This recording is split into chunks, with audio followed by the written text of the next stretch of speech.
The gods were losing, and that was the problem. High above the ruins of Celestria, where golden spires once scraped the heavens, the sky itself bled black, torn apart by something even divinity feared. The Council of Nine, those radiant, eternal beings who had shaped galaxies with a whisper, now stood broken in their crumbling hall, their immortal faces etched with something no god should ever wear: dread. Seraphina, her silver wings shredded like discarded parchment, turned to the eldest among them, her voice trembling. "We have no more armies, no more miracles." Orion, the Stormborn, clenched his fists, but the lightning that once danced between his fingers now flickered weakly, like a dying candle. Then he spoke the words that would damn them all, or save them. There is one option left. The ones even the primordials feared. The ones who broke fate itself. The youngest god dared to ask who. Orion's lips curled into something between a snarl and a prayer. Humans. And somewhere on a little blue planet called Earth, a man named Daniel Graves was about to have the worst day of his life. Please wait. Before we start, tap that iCar button in the top right corner and smash that subscribe button right now. Hit the notification bell so you're first in line when new stories land. All right, let's dive into the story. Chapter 1. The morning sun filtered through the dusty windows of the old tavern, casting long shadows across the worn wooden floor. The air smelled of ale and roasted meat, a comforting mix for travelers and locals alike. At a corner table, a broad-shouldered man with a scar running down his cheek leaned forward, his voice a low rumble. "You sure about this, Eli? That forest ain't kind to fools." Eli, a lanky youth with a mop of unruly brown hair, grinned as he twirled a dagger between his fingers. "Come on, Garrett, since when did you start worrying? We've faced worse than a few overgrown trees."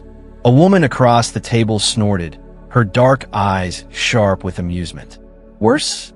Like the time you tried to rob that harmless merchant and ended up chased by his pet wyvern." She tossed a bread crust at Eli, who dodged with a yelp. "Hey, that wasn't my fault. How was I supposed to know the damn thing could breathe fire?" Garrett shook his head, rubbing his temples. "Point is, the Blackthorn Forest's different. People go in and don't come out. You heard the stories, whispers in the wind, shadows that move on their own." He took a swig of ale, his grip tightening on the tankard. "I ain't keen on becoming one of those stories." Eli's grin faded, replaced by a rare seriousness. "We need that relic, Garrett. If the rumors are true, it's our ticket out of this dump. No more scraping by on petty jobs. No more sleeping in stables." He leaned in, lowering his voice. "Just one score, and we're set for life." The woman, Lyra, sighed, tapping her fingers against the table. "And if the rumors are wrong? If it's just another dead end? Then we'll have a lovely stroll through the woods," Eli said, flashing a crooked smile. "Maybe pick some flowers for you." Lyra rolled her eyes, but couldn't suppress a smirk. "You're insufferable." Garrett exhaled heavily, his resolve cracking. "Fine. But we move fast, stick together, and at the first sign of trouble, we run. No heroics. Eli soluteth. Scout's honor." "You were never a scout," Lyra muttered. Outside, the wind picked up, rustling the leaves of the distant treeling. The forest loomed, dark and impenetrable, as if daring them to enter. A shiver ran down Eli's spine, but he squared his shoulders. "All right, team. Adventure awaits." Lyra groaned. "I already regret this." Garrett clapped a hand on Eli's shoulder, his expression grim. "Let's just get this over with." As they stepped onto the winding path leading into the forest, the tavern's warmth faded behind them, replaced by an eerie silence. The trees seemed to lean closer, their branches twisting like skeletal fingers. Somewhere deep in the shadows, something watched and waited. Eli swallowed hard, his earlier bravado slipping. "So, anyone else feel like we're being watched?" Lyra shot him a glare. "Shut up and keep walking." Garrett's hand drifted to the hilt of his sword. Too late to turn back now. The forest swallowed them whole. the sunlight fading into a dim, greenish haze. The air grew thick, every rustle of leaves sounding like a whisper. Eli clenched his fists, forcing a grin. "Well, this is cozy." Lyra elbowed him. "Focus, idiot." Somewhere ahead, a twig snapped. The trio froze, their breath shallow. The shadows shifted, and for a heartbeat, something pale flickered between the trees, then vanished. Garrett's voice was barely a whisper. "Move! Now!" They broke into a run, the forest alive around them, its secrets stirring. The adventure had begun, whether they were ready or not. Chapter 2. The sky over Manhattan had no business doing what it just did. 1 second, it was a typical Tuesday evening. Horns blaring, tourists gawking, the usual urban chaos. And the next, the clouds tore open like wet paper. A jagged rip of violet lightning split the heavens, and the air itself screamed as it hit Central Park with the subtlety of a nuclear sneeze. Glass rained down from skyscrapers. Bird forgot how to fly. And somewhere in the chaos, a hot dog vendor's cart spontaneously combusted. Because why not? Captain Daniel Graves was 3 fingers deep into a whiskey that tasted like bad decisions when the shockwave hit. His bar stool tipped backward, and he hit the ground with a grunt, the ice from his glass now decorating his shirt like sad confetti. Son of a Lena Vasquez was already at the window, her tactical boots crunching on broken glass. Her form-fitting suit clung to every curve, but right now, all Daniel noticed was the way her knuckles whitened around her pistol. "Graves, you seeing this?" Marcus Big Mac Callahan lumbered over, brushing pretzel crumbs from his beard. "Aliens. Gotta be aliens. Or North Korea finally upgraded from fireworks." Daniel dragged himself up, wiping whiskey off his chin. "North Korea doesn't have purple lightning, Mac. Maybe they outsourced." Outside, the streets were in pandemonium. People sprinted in every direction, phones held aloft like modern-day talismans. The epicenter? A smoking crater in the middle of the park, where the grass was now glowing faintly, like someone had microwaved it. Lena was already moving, shoving her pistol into its holster. "We're checking out." Matt groaned. "I hate when you say that." Daniel grabbed his jacket, his military instincts overriding the whiskey fog. "You got a better idea?" "Yeah, pretend we didn't see it, go back to drinking, and let the guys with fancier badges handle it." Lena tossed Mac a glare over her shoulder. "You're adorable when you're cowardly. Call it tactical self-preservation." They sprinted toward the park, dodging panicked civilians. The air smelled like ozone and burnt hot dogs. As they neared the crater, the glow intensified, pulsing in a way that made Daniel's teeth hum. And she stepped out. Tall, too tall, skin like polished marble, hair floating as if underwater, and eyes that held entire constellations. Her voice wasn't so much heard as felt, vibrating in their bones. "You're the ones they call soldiers?" Mac blinked. "Lady, I'm a mechanic." Lena's finger hovered near her trigger. "Who's they?" The woman thing tilted her head. "The gods. They sent me." Daniel's stomach dropped. "Okay, what?" A beat. Then Max snorted. "Great. First aliens, now Sunday school." The glowing woman ignored him, locking onto Daniel. "Your world is in danger. But you're different. You break rules." Lena's eyebrow arched. "You have no idea." The woman extended a hand, and the ground trembled. "Cool me. Or die here when the Void-born arrive." Daniel exchanged glances with his team. Max sighed. "I really miss my pretzels." Lena holstered her gun with a smirk. "Guess we're saving the world." Daniel rubbed his temples. "Somebody give me another drink." The glow swallowed them whole. Chapter 3. The cave entrance yawned before them like a jagged mouth, damp air curling out in wisps of mist. Eli crouched at the threshold, peering into the darkness. His fingers brushed the rough stone, and he shuddered. "Tell me again why we thought this was a good idea?" Lyra adjusted the strap of her pack, her voice dripping with sarcasm. "Because someone insisted the relic was just a little deeper in." She jabbed a thumb at Eli. who scowled. Garrett lit a torch, the flame casting flickering shadows on the walls. "We're here now. No use whining about it." He stepped forward, the light revealing ancient carvings, twisted figures with hollow eyes. Eli gulped. "Those are cheerful." Lyra traced a finger over the markings, her brow furrowing. "This isn't just some abandoned hole. This place was made for something. Or someone." A low, grinding noise echoed from deeper inside, followed by a distant click. All three froze. Garrett's grip tightened on the torch. "Move slow.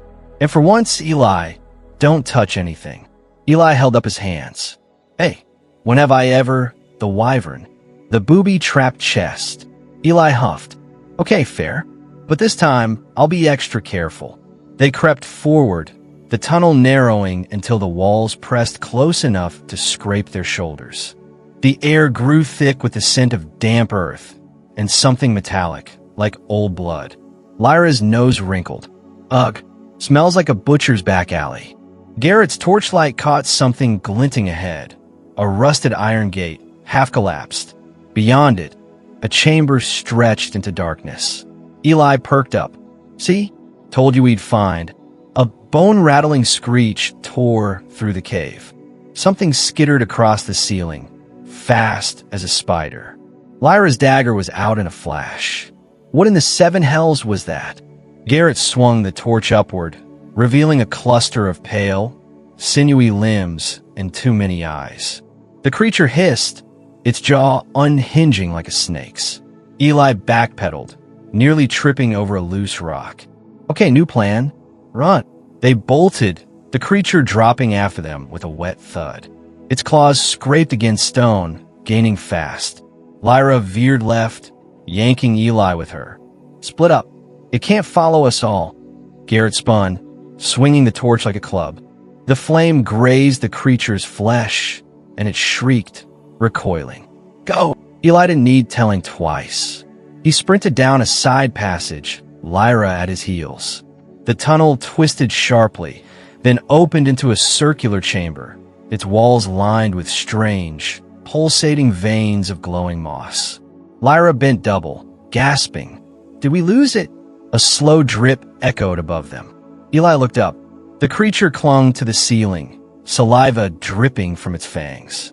"Or not," Lyra cursed, shoving Eli aside as the thing pounced. Her dagger flashed, slicing deep into its arm. Black ooze spurted, and the monster howled, writhing. Garrett burst in, torch raised. "Down!" Lyra dropped as he hurled the torch straight into the creature's gaping maw.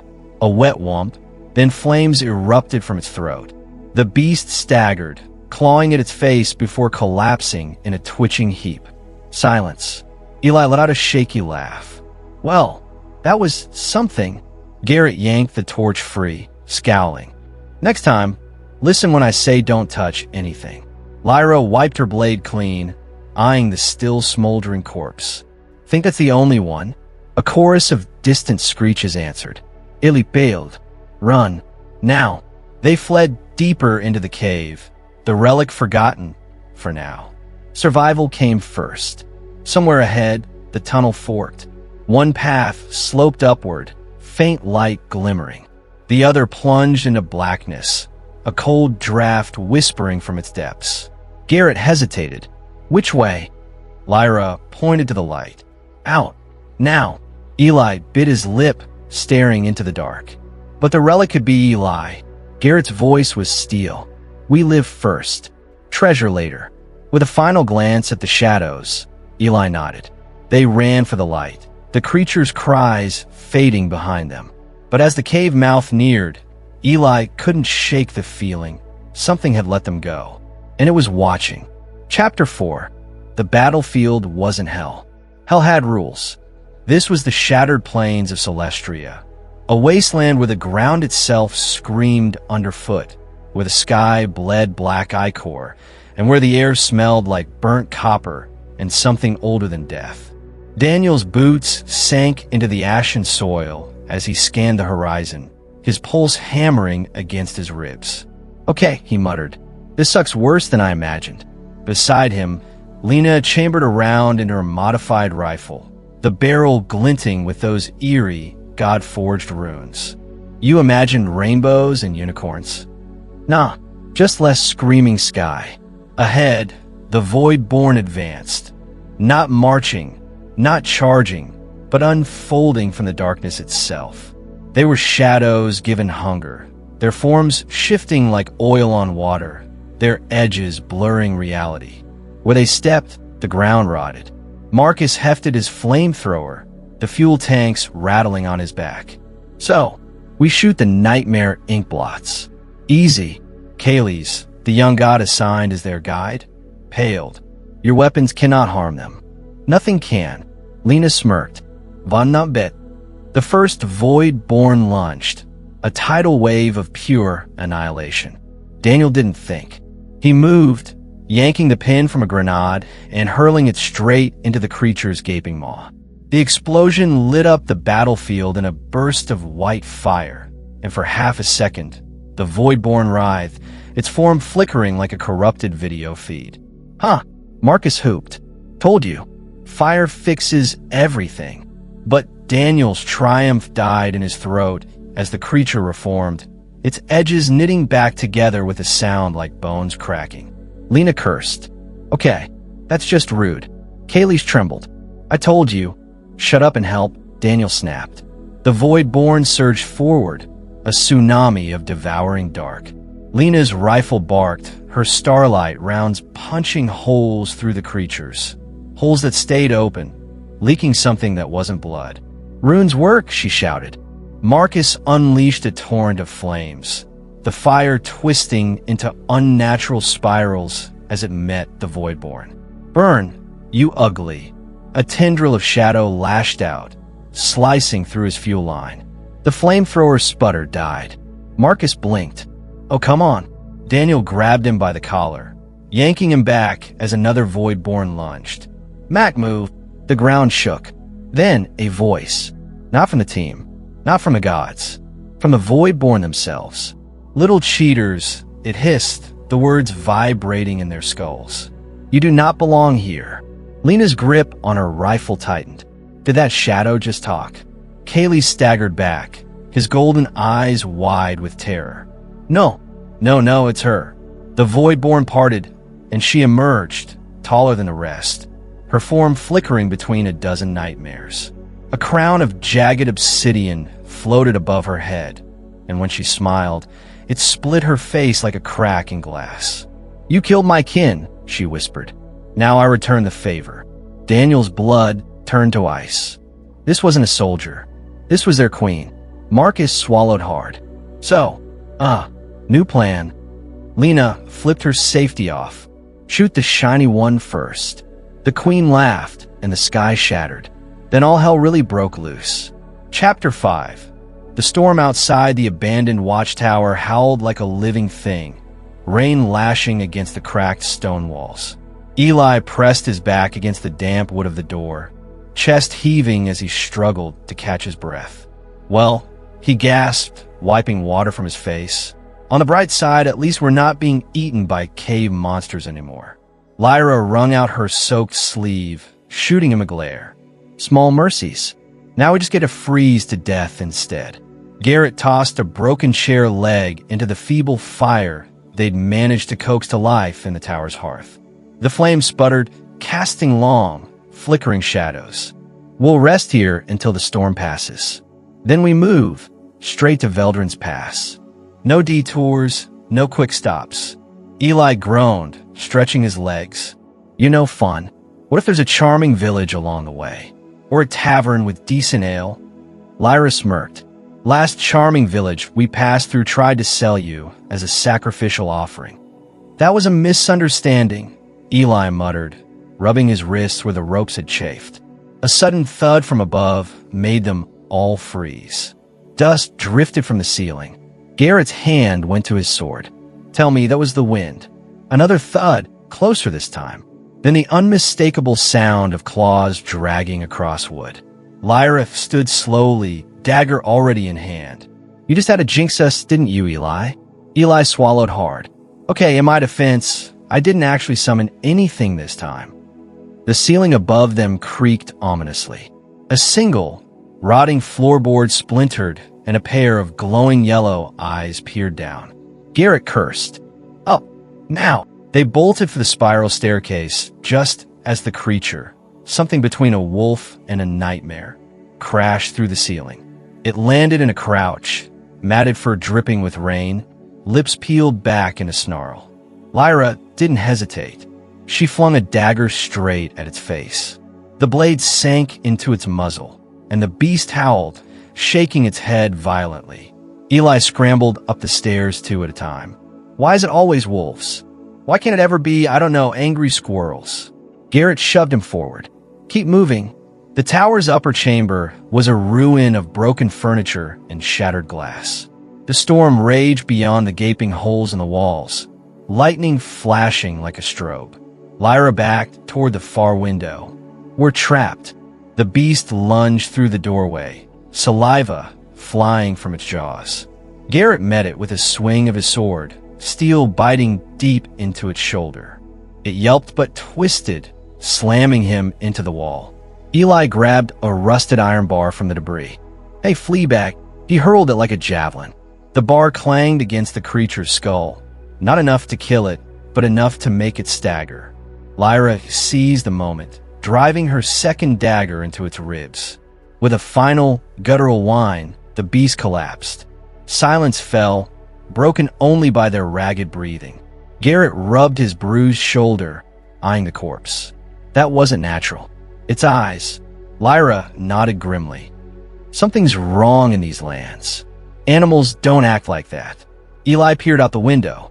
The storm was easing, the first hints of moonlight breaking through the clouds. Below, the forest stretched, but something moved between the trees. Shapes. Dozens of them. His blood ran cold. We might have a bigger problem. Garrett joined him, his face hardening. Pack hunters. And we're covered in their friend's blood. Lyra yanked her dagger free. Then we stopped being prey. She kicked open a rotting chest in the corner, revealing a tarnished but serviceable crossbow and a handful of bolts. Looks like we're not the first to take shelter here. Eli grabbed the weapon, loading it with shaking hands. I told you we should have taken the coastal road. Garrett checked his sword. Next time, you pick the route. The first howl rose from below, soon joined by others, a chorus of hunger. Lyra cocked the crossbow. Ready, Ili Ixolet. Not even a little. Garrett grinned, fierce and wild. Good. Means you're not stupid. As the creatures surged toward the tower, the three bracers, outnumbered, outmatched, but far from done. The real fight was just beginning. Chapter 6. The edge of the abyss wasn't a place. It was an absence. A yawning mouth of pure nothingness that made Daniel's eyes hurt just looking at it. The air here didn't move. Sound didn't echo. It was like standing at the end of existence itself. Seraphina's wings, once radiant, now hung limp and scorched as she hovered near the precipice. The reality anchor, a pulsating sphere of silver and blue energy, floated between them, casting jagged shadows across her exhausted face. This is it, she said, her voice hollow.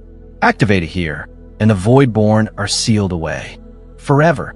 Lena eyed the device warily. And by activate, you mean? Seraphina didn't blink. Someone must remain behind to trigger the detonation sequence manually. A beat of silence. Marcus barked out a laugh. Oh, hell no. There's got to be another way. Daniel's gut twisted. He'd known. Some part of him had known the moment they'd stepped onto this god's-forsaken battlefield. There was always a price. Kaylee's, his golden armor cracked, and leaking ichor, shook his head. The anchor needs a living conduit, a soul to tether it. Lena's grip on her rifle tightened until her knuckles turned white. Bullshit. We didn't come this far to... Someone's got to do it, Vasquez. Marcus's voice was quiet. Too quiet. Daniel whipped around. Mac, don't you dare. Marcus was already unbuckling his gear, his movements deliberate. Come on, Cap. You know how this goes. His grin was all teeth, but his eyes were softer than Daniel had ever seen them. Heroic sacrifice, last stand, All that macho crap you love. Lena grabbed his arm. No, we don't trade lives. Tell that to the Void-born Queen. Marcus shot back, nodding toward the swirling darkness behind them. The shadows were moving, coalescing. They were out of time. Daniel's throat tightened. There's got to be another. A tremor shook the ground. The Voidborn were coming. Marcus shoved the reality anchor into Daniel's hands. You're the brain's Graves. She's the firepower. He jerked a thumb at Lena. Me? I'm just the guy who makes things go boom. Lena's voice cracked. Mac, don't give me that look. He winked. You miss me too much. The first Voidborn claws tore through the ground at their feet. Seraphina's wings flared. Decide now. Marcus didn't hesitate. He snatched the anchor back, his hand steady. Go. I got this.